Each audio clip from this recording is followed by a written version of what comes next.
This is a quote from Einstein, and I won't read to you, but he highlights the fact that observation is an important thing in science in that quote. And I don't know if you know Einstein's work much, but you know, observing trains and whatnot was a huge thing for him in coming up with a theory of relativity. But what I want to say with this slide is observation's important. It's probably as important as, you know, someone telling you what their kid's doing, which is a good thing too, but actually observing things is pretty informative. And so what I've done is made a tool set for helping researchers observe things in classrooms and off video. How did I get here? I've been here since early 80s. I came here to work because my mom worked here. She was administrator of the Kennedy Center for many years. I tell people I got her job, but it's really the other way around. But so I started working for research projects for a guy named Al Baumeister, who you guys might remember, but he was director of the Kennedy Center for many years. But before that, he was a researcher doing stereotypy research. And stereotypy is when people do repetitive motions, mainly. They walk back and forth. They body rock. Body rock was the main one. And then we were also doing research in the area of self-injurious behavior, trying to figure out why these people at Clover Bottom Developmental Center were hitting themselves till they bled. We were trying to figure out ways to make this stop, or to, you know, figure out why they were doing it. It's kind of like a precursor to what it's called functional assessment now. Why do they do this? And what can we do to mitigate it, to help figure out ways to make them stop? So I didn't bring it today, but we had these data collectors called data mites, and they were these big things with a number pad on them. And we'd take them out there and watch kids, and, you know, for us to know if our interventions were working, we had to measure the behavior. We had to say how long, how often are they doing this body rocking and self-injurious behavior, and then we'd do something and see if it changed. So we had to figure out ways to measure it, and this was in the 80s, and most people were doing pencil and papers setups. The data mites were a really new thing.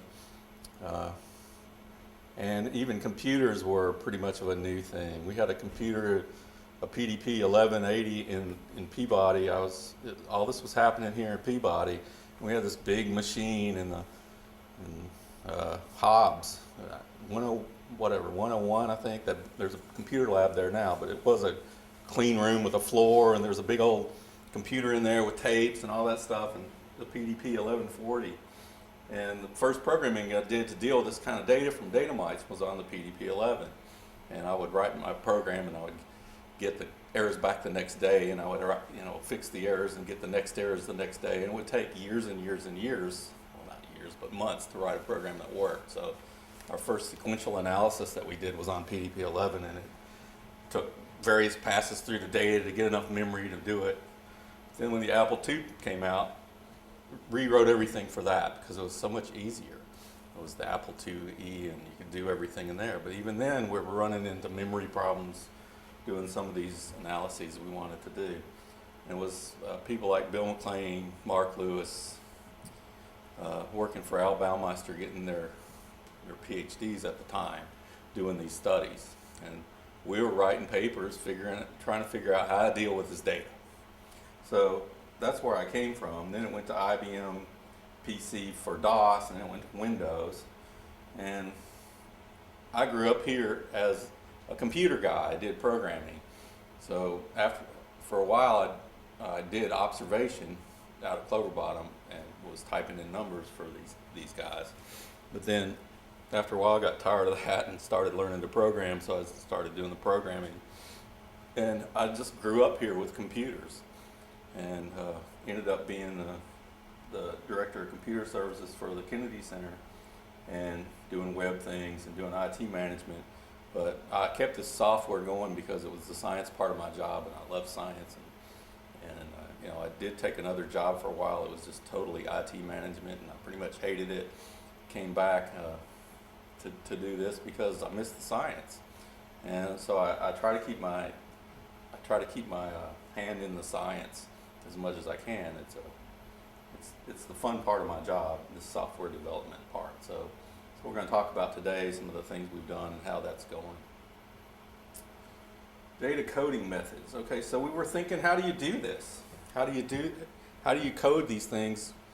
Which the actual collection of it wasn't that big a deal, but it was like when we get all this data in, it's like they started body rocking at time 10, and then they stopped at time 20. How do we take that information in a file and deal with the data, and not only figure out how long and how many, but how do they match between two people? Are we both seeing the same thing? That was a big area of nobody's done anything. So we had to figure out how to do that. There's a McLean, Tapp, Johnson 1985 paper that we wrote at that time, trying to figure out how to do inter-observer agreement with this kind of data.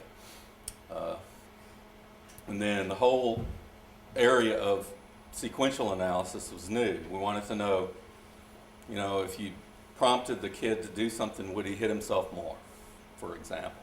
That was a question that Frank Simons looked at quite a bit.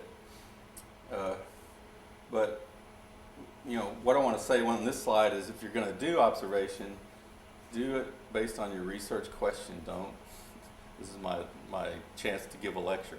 Don't take somebody else's coding scheme and try to make it fit your research question. See it happen all the time, almost never works. Also, people tend to try to collect too much. Don't. If it doesn't answer your research question just because you're collecting data, don't do that. And then, decide, do you need to just know how many times things happen, or do you need to know how long they last? A lot of times you just need to know how many times they happen. Onsets versus duration.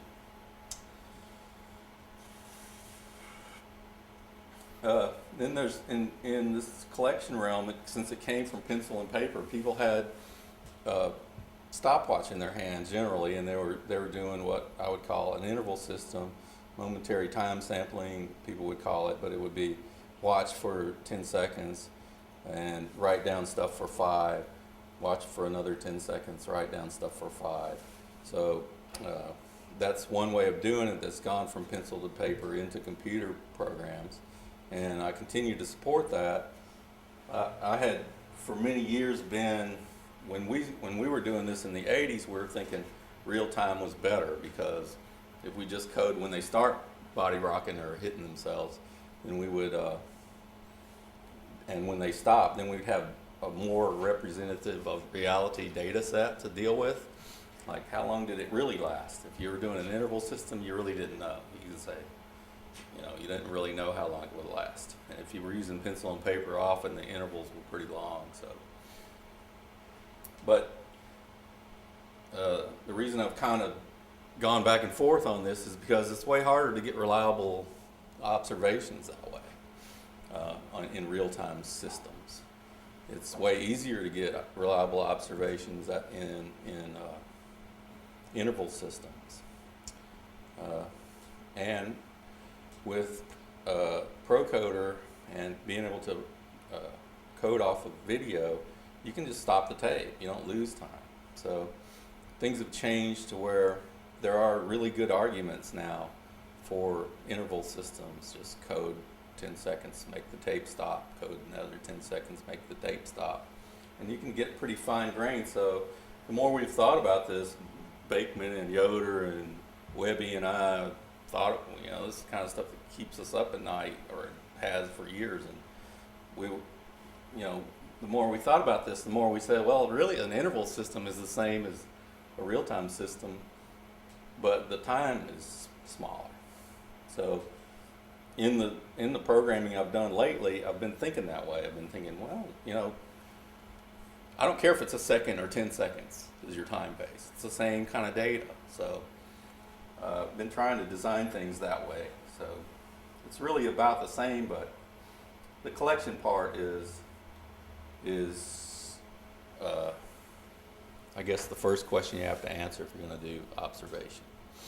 I have several ways we can collect data. We have mini MOOSES for these, and she has one. We can pass this one around. We'll wake up.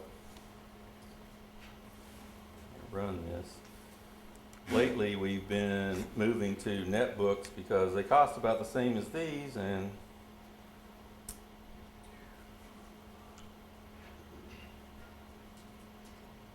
I just want to pass them around and give you an idea of what this looks like. For some reason, this one turned sideways on me.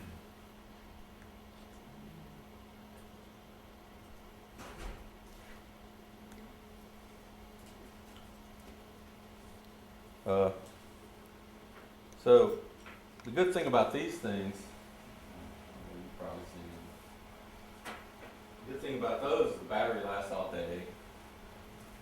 They're really small. It doesn't look like you can go in a classroom and it doesn't look like you have this big computer with you trying to, it doesn't scare people as much, or it doesn't scare people as much as a camera. The other thing about collecting with those is it's over when you're done. If you collect tape, it's never over. My experience with tape is that it's never over. Let's see what we have. This is a screenshot of one of Joe's coding schemes. Do you want to talk about this coding scheme, Joe, or do you want me to keep going? Well, we just keep going. I think what the technologies allowed us to do is to think more creatively about collecting data at multiple levels. John talked earlier about paper and pencil, and at some point you were really restricted to sort of how fast you could circle something, or where you would put it on a square, what it would mean. And these handhelds and the laptops we've used in the past and netbooks allow us to do sort of multiple collections at the same time. So in this particular coding system, we can concurrently measure what type of activity is going on in the classroom.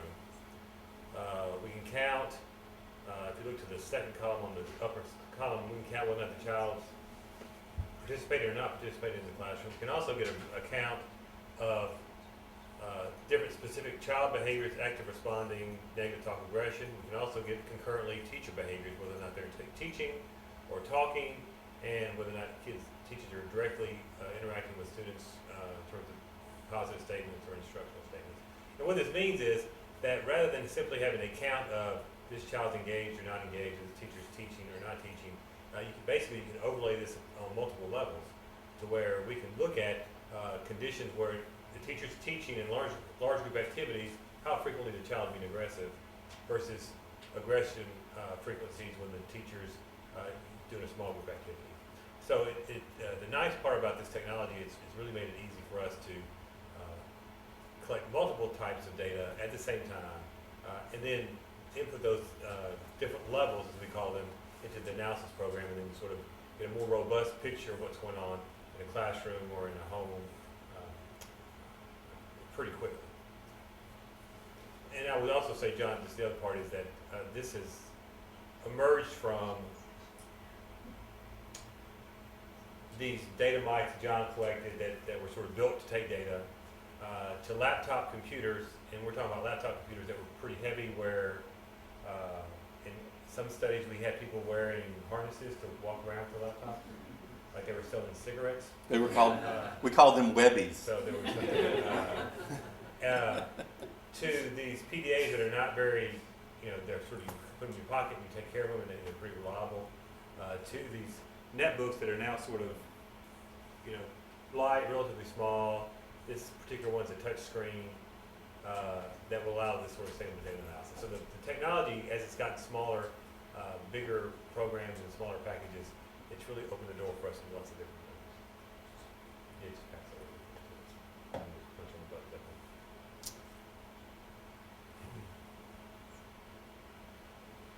definitely. I had a slide about MOOSES collection, but I mean, it's really, MOOSES does the analysis for Procoder and MOOSES data, so just call MOOSES a collector is really not accurate, but it does have attached collectors, and now they're it's breaking off into different collectors that MOOSES will take the data from. One idea that you might want to be familiar with is the idea of mutually exclusive exhaustive sets of codes. If you're going to do duration of something, it's good to set up a mutually exclusive, which means the codes don't mean the same as each other, and exhaustive, which means it covers the whole time of your observation session. So if you only care about counts, then that's not that important. But if you care about how long things last, or if you want to do what Joe said, compare aggression when the teacher's there or not, you really need to be exhaustive and mutually exclusive about the way you design codes. And these programs, by the way, are free to anybody at Vanderbilt who wants to use them. We do sell licenses to other universities and research projects, but at Vanderbilt we don't sell it. So if anybody wants to use it. It also does interval collection. It's the same idea. You want to pick in an interval, say you were observing 10 seconds and recording for 5. You want to pick from a mutually exclusive exhaustive category, so something's always picked in each category. Same kind of idea. So really, the more we think about this, the more these ideas become the same, interval versus a real-time collection system. I wanted to show you just what Lily looks like, and Joe's passing that around. So basically, Lily is the newest Lily's the newest version of collection the collector. program, You see it okay? All right. So, like, this is just a generic set where I just set up some frequency codes, but these code files are totally editable and creatable by anybody to do whatever they want. That's the goal. But so if I press these, I'm just getting more and more frequencies. If I want activity codes, one turns the other one off. And you can also have codes that are just toggle kind of. They just, well, like this setting 1, setting 2, they turn each other's off. But this code is just on or off. So you can set up codes that are either on or off, which is a lot of things I'm seeing. People have a lot of codes that are just on or off. So that's a group with 2 codes. It's mutually exclusive exhaustive. Yeah. If you're counting frequency, are they time marked anyhow? Yeah. When you press these buttons, and behind the scenes it's writing a file with an event code and a time. So basically, this is what it would look like. So if you think about a data stream, basically 0 seconds to 100 seconds. And basically what's happening in these frequency counts is that it's putting a mark, it's time stamped, and the output actually, just if you looked at the raw data stream, that's what it would look like. So you could have different frequency marks, so this could be A and B, C, A, so that's marking the time that that's occurring. But the nice part about what Sean's showing here is that you also have concurrently these duration codes, like activity states. So you might have an activity state from 0 to 10 seconds, then a second one from 10 to 20, so forth. So then you got, again, multiple layers. And you could also have, a second, third, fourth, different level. So what's happening is that, as mentioned earlier, that you have these different levels. And I'll give you an example of what, in the research that I've done, which I think a lot of this early work we based on some observational work we were doing in schools. We initially started out being interested in what teachers were doing in classrooms for kids with behavior problems. So the early version of that was we would look at the teacher and the kid. We would say, okay, John's a child. I would say, John, pick your paper. I would code that teacher command to John. John would say, okay. So it would be coded simply John compliance to teacher. So we had a bunch of these, actor to actor codes. And then we started thinking, well, that's pretty interesting, but we need to think about, is that action, that interaction different under these different circumstances? So we started layering these things on. So the good part about this is that these data sets, and I have one of my people here who's doing it work now, can be very rich. The problem is that you start thinking almost too narrowly about stuff. And really the danger about that type of observation that we've seen, I think John would agree with, is that people start trying to put these big, huge elements together. So the kid is aggressing while the teacher's teaching, while the window is open, while the kid in the blue shirt's doing this. And so suddenly you have this big mush of stuff that may only happen one time in a 2-hour observation period. So really, I'll go back to what John's talked about in the first part. You know, what we've found as this technology has evolved and become more sophisticated is it really requires a significant effort in terms of saying, what am I really interested in doing? Because it's all interesting. But the kid in the blue shirt who's speaking his nose while you're watching that kid in his aggression is probably not the most important thing to your particular research question. But if it was an item that you were interested in looking at, the program would certainly do it like this. But basically, the timestamps occurring for everybody. Right, the files that are getting saved look like that one. And the programs figure out the levels and everything from the codes and timestamps.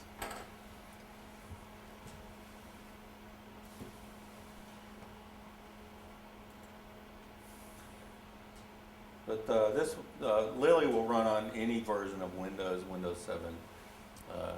And what I'm currently suggesting is using a netbook because they cost between $300 and $500, and the battery lasts a pretty good long while, at least 3 or 4 hours. 6 hours. 6. But unlike when we used to use these, which were heavier, and the battery would last 2 hours if you were lucky. But the handhelds cost $300, so it doesn't make a whole lot of sense to buy those anymore. But people still do, and it runs on them fine. Too much slides. John, Yeah. is that the main difference between the Lily collector and the MOOSES, just that it runs on different versions of Windows? Or Yeah, anything? Lily is the mini Moose ported to PC. But in terms of, does it do anything more than, what- It supports more categories, and the screen's bigger, and that's- So what's happened is that, so the PDA simply, if you have a relatively small code set, then you can fit everything on the screen. The downside of that, you do have to sort of be accurate and punch the buttons. The code, as John said, the netbooks now allow you to have a broader screen. And, Touch it screen. should make it easier, but that one Bigger buttons. is a thing. But I think the other part is that it does hit that you do have more multi-level analysis that you can put in there, but that's how much you want to do with that. I still think it's real easy to code too much. Real easy. Just want to talk about ProCoder a little bit because it's widely used around here and other places. And it's the collection shell that I wrote for coding from video or audio files. It doesn't do any analysis, but MOOSES reads the files now. And it's really a great tool if you have video or audio to code. Like I said, Joe and Paul are Paul would never code live anything, I don't think. He codes always off of video. Joe is almost exactly the opposite. He almost never codes off video except to practice. So when us three are in a room, it's like me going like this. No, it's got to be video. No, it's got to be real. So the great thing about video is you can code it till you're nauseated. I mean, you can just code it over and over and over and over again. I mean, I'm a drummer and I've done some recording sessions, and you go in the studio and you're going to make mistakes. And you can take that track over and over and over again, and you can spend thousands of dollars and bazillions of hours. And that's, to me, the downside of video, because when are you done? It's never going to be perfect. The plus side of, that's the plus side of real. You go out, you collect the data, you made mistakes, I don't care, right? I've done it. We do care if we make mistakes. I mean, we do care if we make mistakes, but you're not going to go do it again, to try to fix it. So I don't know. It depends on It depends on your question. I Your think question. that's the difference. You can get a lot more fine-grained with video. You can frame around. Let me show you a little bit about that, how that works, because it's fun.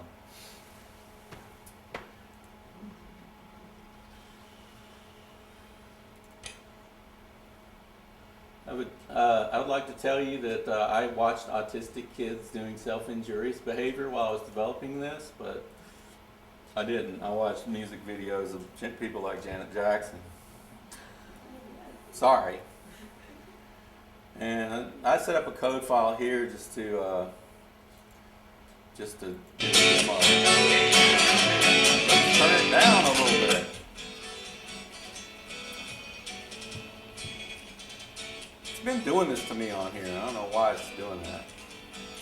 But anyway, so say I want to code how many times Janet Jackson smiles, which is quite often. There's one. There's another one. There's another one. This one was hard to get. Let me replay. And what Procoder allows you to do is just control a video or an audio file and have the spreadsheet over next to it that's just collecting data off of it.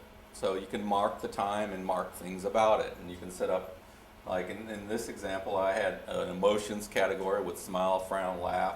I had a category about the car because I wanted to see when the car was there or gone. And then I wanted something about Janet, I don't remember what. And, is it a big smile, a little smile, or, a mediocre smile? I just set this up to do an example. But you can set the replay to work several different ways. I mean, did you see that smile go by? I mean, it was just like, there it is. But I mean, you can get down to mark it like that. I mean, I played the 3 seconds before and 3 seconds after just then.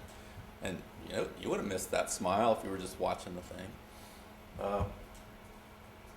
But the cool thing is you can just do this, I'm framing back.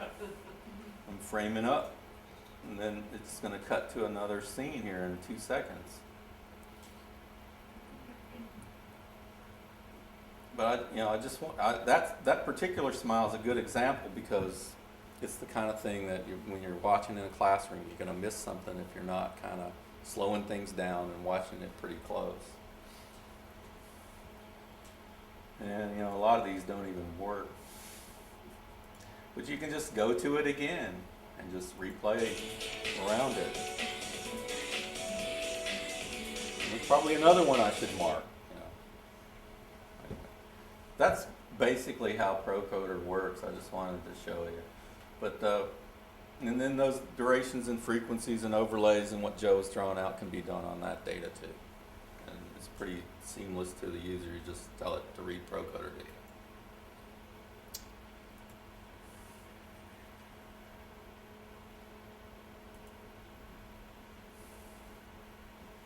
There's other utilities in there.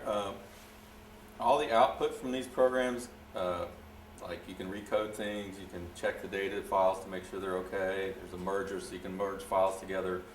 The output will go to the notepad files like text files, or it'll go to a file in comma separated format, which Excel can read or SPSS can read. And most people set up a data set where each session goes into a row in an SPSS file or an Excel spreadsheet via comma separated files.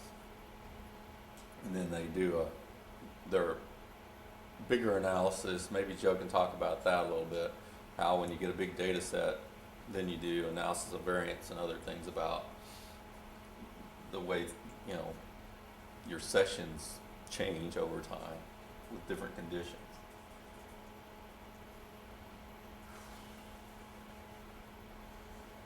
And let's see, how much time? We got 30 minutes. I was going to talk about some of the analysis a little more in detail. Would y'all have any questions about the collection or collection options or things that you've done? I mean, Jon is probably minimizing the fact that it's being Procoder, the MOOSES collection, are being used around the country in lots of different options. And most of the, I would say most of the MOOSES collection, live collection, is being done in classroom-based research. Some in homes.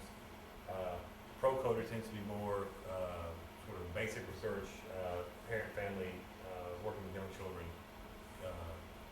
lots of language interventions and so forth. But are there other sort of research you guys are interested in that you would like to have? I've had Procoder used with mice, and we've taken some mouse data from the Med Associates stuff and run it through MOOSES for different analyses too. So it's a pretty open system, and I think it does things that you can't really do very easily in anything else. That was my goal anyway. Do you have any, I mean, we'll probably leave the collection part and start talking about analysis. If anybody has any questions about collection at all? Okay, so when we were, like I said, when we were thinking about this, how do you tell if two people agree? They go code something, and how do you tell? I mean, we had to break it down into, you know, components. What do we want to know? So we came up with, the first method we came up with is this window method, where somebody codes something and you look in the other guy's stream for a little bit before, a little bit after, a settable window size for a match in the other guy's code streams. And you go through each code in the first guy's stream and you match it or not. And then everything that's left that didn't get matched is a disagreement. So you do agreements over agreements plus disagreements for a number. It gives you a ratio of agreements. There's some problems with that we've tried to fix in some new methodology, and I recommend you get Paul's book because it talks about it in detail. But the problems with that are that, say you just missed the window, but you code the same thing. Well, that's a double hit on your disagreements. That's just because you missed the window. And a computer program's too stupid to know this. I mean, you got to write the computer program to do this. So we were getting more disagreements, and people would, I don't like that. That problem I haven't really been able to fix. You just can make the window bigger, but the other problem that came to mind that is fixable is I coded A, Joe coded B. We coded the same event, but we misclassified it. Before, in the old MOOSES, that was counted as two disagreements because the computer program is too stupid to know. But now, if it's in the same group and it's in the window and it's in the same, what word did you use for group, level, then it's just one disagreement. And we use that method pretty much for things where we just care about frequency counts, like eye blinks or something that just happens real quick, or we just care about frequency counts. The other way we thought about it was when we started thinking about duration. Well, let's just say, do two observers agree on that second or that time unit?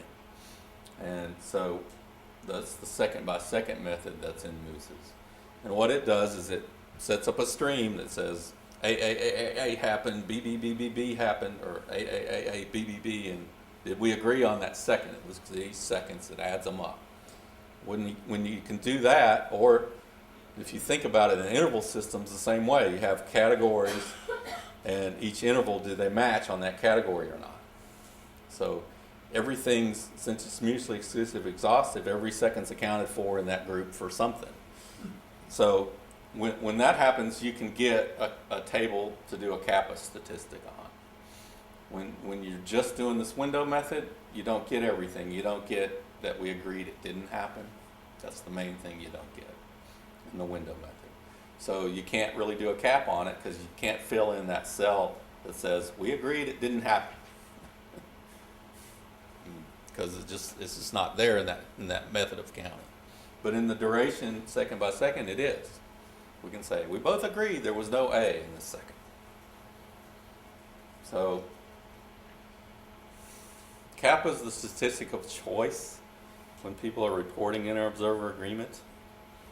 Some people. For some people, it seems to be wanted by a lot of journals. Just reviewers want kappa. It's not a great number. I mean, Paul's done a lot of research on it, and depending on how many codes you have and what kind of base rates you have, whether or not kappa is a reflection of accuracy is kind of all over the place. So it's not a great number, but it's the generally used one now. Well, and that along with agreement over agreement plus disagreement. So we're kind of up against publishing why this is not a great number. You know, let's have other accepted ways of looking at things. But the other thing about this that's kind of problematic is people can't get their kappa high, so they don't do observation. They just give up. And so we've been thinking more about, don't do that. I mean, if we only care about 20 eye blinks and 20 eye blinks, we care if they're the same 20 eye blinks? Not really. So compare the outcomes of the analyses instead of the point-by-point comparison. So we're thinking along that way. I think part of, but the thing about these, the way these programs evolved, and I think rightly so, that even with the problem John mentioned, we take a very conservative view of agreement. And so what it really means is it takes a lot of front-end work to make sure that you are getting a lot of data. And that's, I think I think that decision was made a long time ago when John and I were doing some early stuff on this, and that we wanted that standard to be, it's not supposed to be easy if we want it to be accurate. So there's some evolution toward this outcome methods for calculating agreement among observers, but just recognize with this particular program, it's pretty conservative even today. So. Yeah, I mean, if you can get the point by point right, the rest of the stuff's right. But to me, it's not if you can't get the point by point right, make your coding system simpler, or use some kind of outcome measures, but don't just not do observation, which is what most people say. I'm not doing this. Yeah. When the program is comparing two observer files, does it align with time zero, or is it aligned with like 2:30 or something? Like if two people went to a classroom and started their observation off by 30 seconds, would that have files by 30 seconds? If you're using Procoder, it uses the exact time of the tape, so you're okay there. If you're using MOOSES, yeah, there's a little bit of drift. So generally, Joe can probably tell you how he does that, but it's like 3, 2, 1, go. Try to get the count, as part of the practice, I think, basically, if you were counting at the right time, starting at the place. And that's a lot easier now with these little machines than it was with computers. So there's usually a 3, 2, 1, go kind of thing going on. The other thing that Paul was going to talk about and wasn't really ready, so he decided not to, was in the new MOOSES we have what's called a discrepancy table. So it will output all your disagreements into a file. So you can look at the discrepancies between two observers in detail. That hasn't been available in anything else until lately. And Paul tried it on some of his data and it kind of blew up. So this is almost done but not done. I can show you what it looks like. We'll talk a little bit about sequential analysis. We could talk for hours about sequential analysis, but I just want to kind of give you an idea of what it's about. There's 2 sequential analysis that we've been doing. The traditional one is called event-based, where the next event matters. Sequential analysis was invented really by Bateman and Gottman in their early book. And Gottman was a researcher in couples arguing. Why do couples argue, break up, and not break up and get along? So every data set they had was pretty much husband says something, wife says something, husband says something, wife says something. It was like, and what they were coding was, what is it they're saying? What's the gist of what they're saying? Is it hostile or not? Something like that. But there was always turn taking, so it was easy to look at the next turn and count things. We've run into a lot of research questions where that just doesn't make any sense. I mean, we don't care. I mean, if we're you know, collecting what the light level is in the room, and the light level changes, and there's more self-injurious behavior. But what you're looking for is something like when you prompt the child to do something, there's more self-injurious behavior after a prompt, but there's a light level change in between them. That messes up the event-based counting, because there's things in between that don't matter. So we started looking at how do we get around that, and we came up with this window method, time-based window method. In all cases, we're using Yule's Q, which is a transformation of an odds ratio to give us an index of what the sequential dependency is. And that goes from, the odds index doesn't go from -1 to 1, so it's ugly. You have to kind of graph it and stuff. Nobody liked that, so Yule came up with this transformation to make the odds go from -1 to +1. And that's what people are using for an index of what's the dependency of a sequence in this data. And this is a definition of sequential analysis, sequential association. No, I don't want to read the slide to you, but if you get a positive Yule's Q, the observed frequency of sequences is greater than chance. And if you get a negative Yule's Q, the observed frequency of sequences is less than you'd expect by chance. And you figure, you know, chance means you have to care about how often does it happen. If I blink all the time, so the question might be, watching the president blink, when it's more stressful, is he blinking more? That kind of thing. But if he just blinks all the time anyway, how do we tease out when when a stressor happens, is there more blinking than there's just blinking? So when you start thinking about those things, you have to start thinking about what's the chance of him blinking. And is it greater after these things or not? So you have to consider chance and base rates quite a bit. Just to define terms, given events, antecedents are predictor behaviors, targets we call consequence of proposed effective behaviors. Base rate is the obvious things. What is the total frequency of a behavior in a session, which is just how much does it happen. This is the event-based method for counting. You look at an event, you say, is it a given? Yes or no? That's the top part up here. And is the next event a target? And in lag sequential, you can change the lag. So is the event after that a target? Did anybody here doing sequential analysis research? Blair.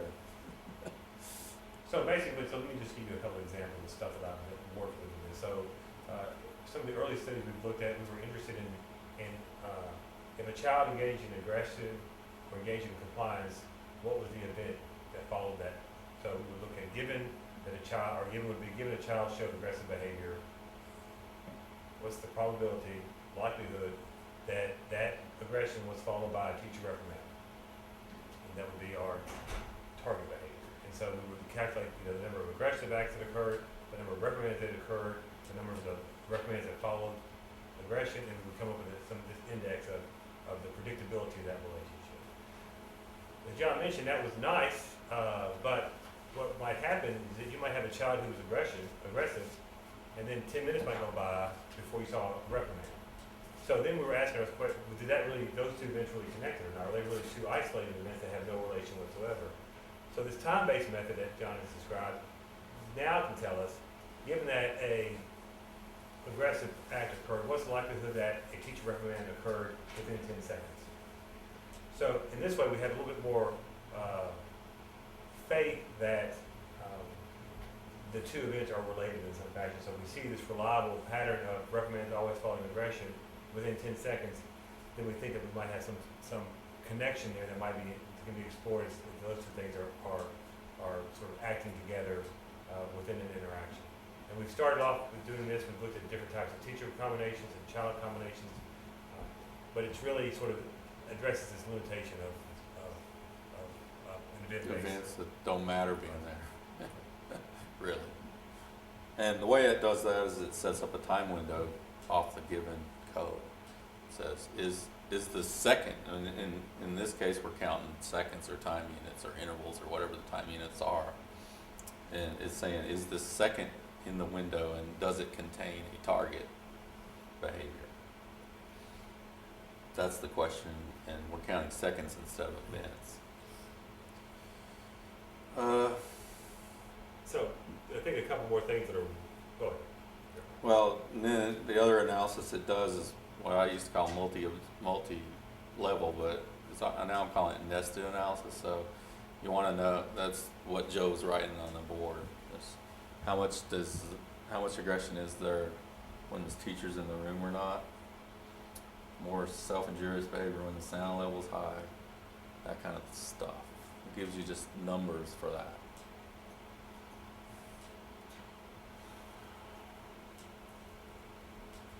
I can show you the new MOOSES if anybody cares. It's not quite ready, huh? You do an output, like an analysis output. Yeah. Load it up.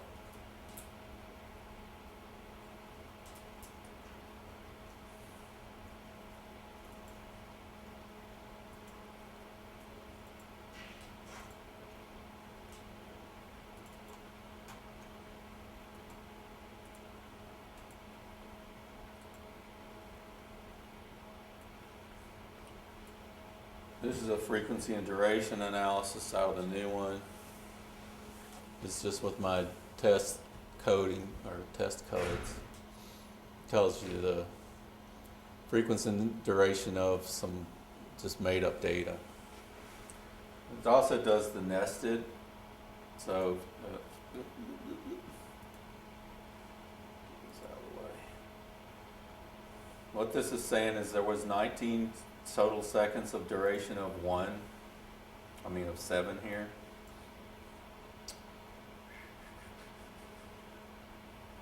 But 1 second had a B in it.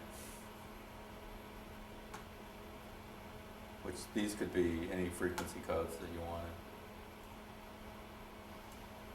It will also pool these across sessions. You can put a whole bunch of sessions in this window here. So, and then, can you go back to that?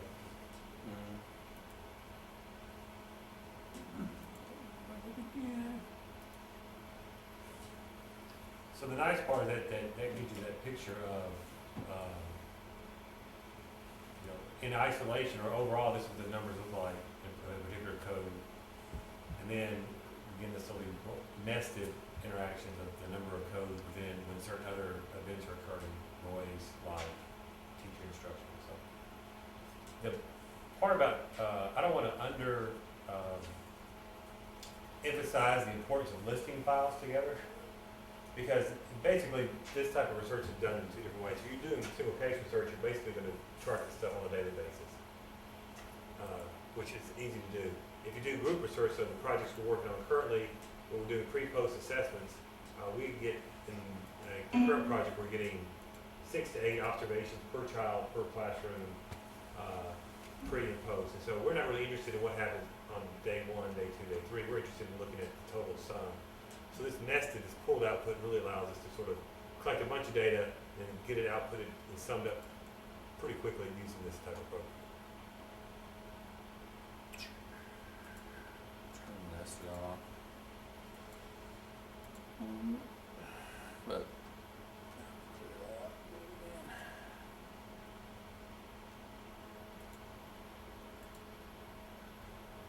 this would just give you your frequencies and durations into a database kind of file.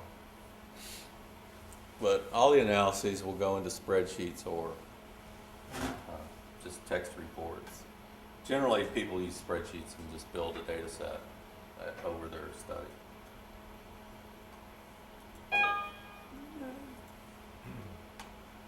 You have a sequential output? Well, we can tempt fate, see if it'll run.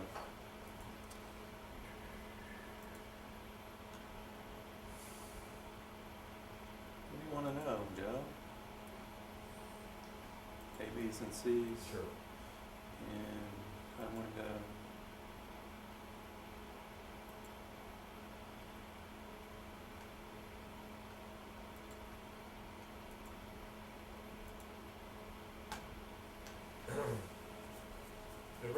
wanted John to put that up there because I think it's important for people to understand if you're interested in that type of, the sequence of events in an interaction, in a rat maze or whatever. There are different opportunities. So what this is giving you in this analysis report, it gives you sort of the basics, frequencies of that 2x2 cell, what the counts are in those cells, which are important if you to determine whether or not you can even do a sequential analysis of the data sets. But if you look down, you get 2 indexes there. Not a good example. 'Cause we got Well, that 0. Right, well, you get a Yule's Q of 1, and then you get a z-score of 1.13. Well, I can't go into we can talk about the problems with Yule's Q if you want to. But the nice part about it is that if you meet, and Paul's chapters are great on this, if you meet the certain assumption that you have to meet in terms of frequencies in each of those cells, then that Yule's Q is a standard score that can be inputted in analysis of variance or regression analysis if you're doing large group data sets. If you are using a single case design, the Yule's Q can be plotted as the dependent measure, and it can be standard. It can be used in looking at changes in levels and magnitude and trends between conditions. So it's really a nice sort of condition. It's a nice index to use for lots of different research. And the reason I want to highlight it is because you still even see today people report transitional probabilities that may have some limitations because of the influence of frequency. So the nice part about this particular program is that it gives you some options to look at, but you have to know what they mean. Yeah, we've done a lot of Monte Carlo studies on this, and we found that transitional probabilities are very influenced by just how much stuff you threw in, and there was really no significant.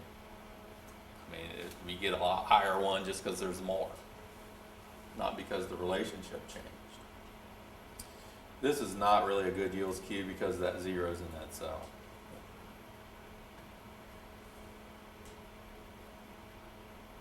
But you want, you got to have, like he said, and talks about, and you've got to have enough counts in the cells for it to do the stat in a meaningful way. But I highly recommend Paul's new book. I'm trying to make the new MOOSES use the same terminology. He's got links in it, and the demos that are done using MOOSES in his book with the demo version of MOOSES.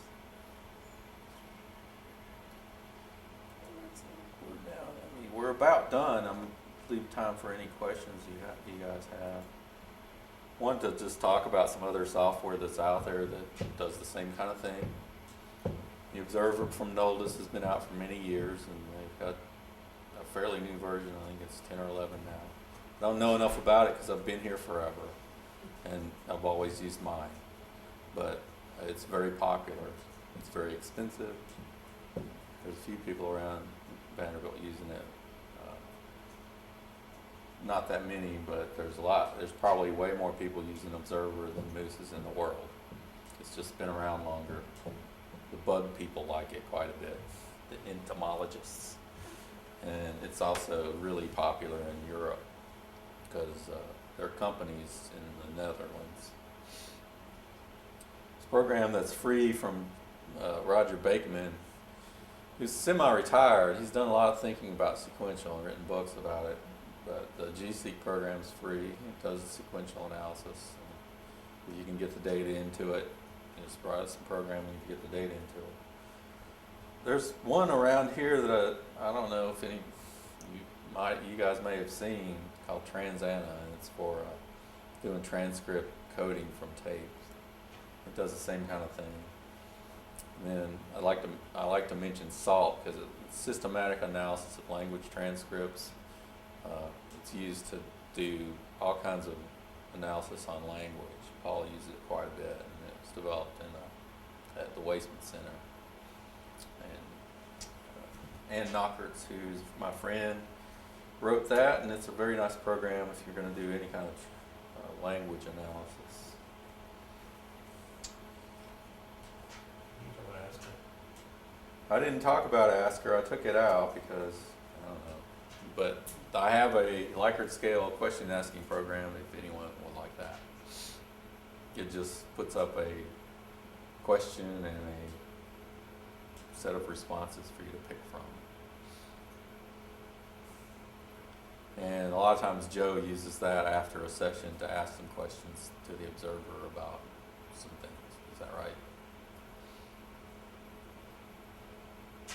Now these are the websites for the software, but these are the commercial websites that Vandy Tech Transfer has. But I would contact me if you want to use it. It's free for anybody at Vanderbilt. And so is my help. My help's free if people buy it. So. It's gonna continue to be free available. Yeah. Vanderbilt doesn't sell anything but itself. Tries I not don't to. know what the Associated Human Research has to say about it. I think we're hoping that it's going to work out well, so. You're trying to sell our things first. Just making sure. It is, and it's all, I mean, I think, I want to speak, and I would have to say that a lot of these things were discussed during my dissertation, and so John has been very helpful in think about this, and that's what, we both, I think, value the role that direct observation can play in researching. And we want to make it easy and user-friendly, but it's not simple. And we've probably heard or seen most questions that can be asked about it. But that doesn't mean that we have to be seeing everything. So, but just to say, John has been very good at this and very helpful about this. And so the program, I would be hard pressed for you to come up with a research question that can be answered by this program. And the new version will be, again, sort of open the door for more sophisticated analysis down the road. Yeah, I'm building nested into all the analyses, trying to come up with hierarchical coding support. There's a lot of stuff I'm putting in the new one. I'm getting rid of the IntMan program that did the interval analysis, and the new MOOSES is going to do that. And it's almost ready, and I've been saying that for like 2 years, but every time I think it's ready, somebody breaks it. And like I said, I do IT as well, so it's not this isn't a full-time job, but it's the fun part of my job. I should show Michael's thing about the mouse jumping. So you can use Procoder for things besides, if I have that mice.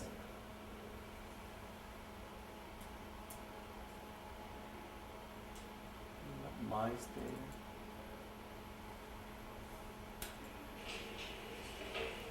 Michael May wanted to know in his, I guess, was this his dissertation, Craig? I don't know. It was some study he was doing. You were doing drug interventions on this jumping, right? So just another plug for Procoder. We didn't use MOOSES for this at all. We just used Procoder to count how many times the mouse jumped in 5 minutes. And it made it so much easier than try to do that with a remote control in your hand. You can't do it. So the cool thing is it would just play that 10 seconds. Stop. So do that.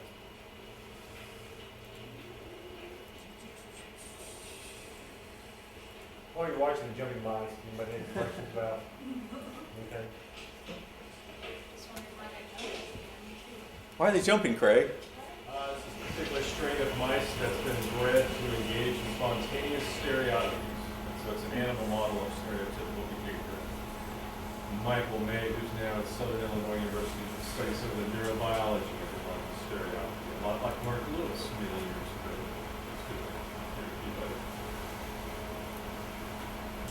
Yeah, but the cool thing is it'll just play the 10 seconds and stop. hard to do with a remote. And he just took that data, put it in Excel, and messed with it. Is that the technical term? Messed with it, yeah. I have a quick question about the profiler. Do you have, in classroom observations, do you have any existing statistics that you take into teachers? You do, but I think the other part, yeah, I mean, the downside about video coding, and it's just not what I do, but is you have good quality video tapes. And for those of you who are in classrooms, you can recognize that sometimes you have to have the entire classroom in your perspective. And as the video guy can tell us now, sound is not always easily captured. Sound's always a problem. So, Sound is crucial. Yeah. right, Even so, more important than the video. right, in some cases that's the case. So we've run into the problem, and you've seen the tapes that we train with. So, and so John's point early is, I mean, it depends on the type of research you're doing. I feel like we're talking to you like you don't know. You probably do know this, but I mean, if you're going to do live coding with MOOSES, it's an effort. I mean, we train people for a very long period of time just to get them ready to go, so we don't have those mistakes that we try to minimize those as much as possible. But, that's one reason we don't do classroom. You have to get more permissions for more things. Well, thanks for having us. Yeah, thank you very much. All right.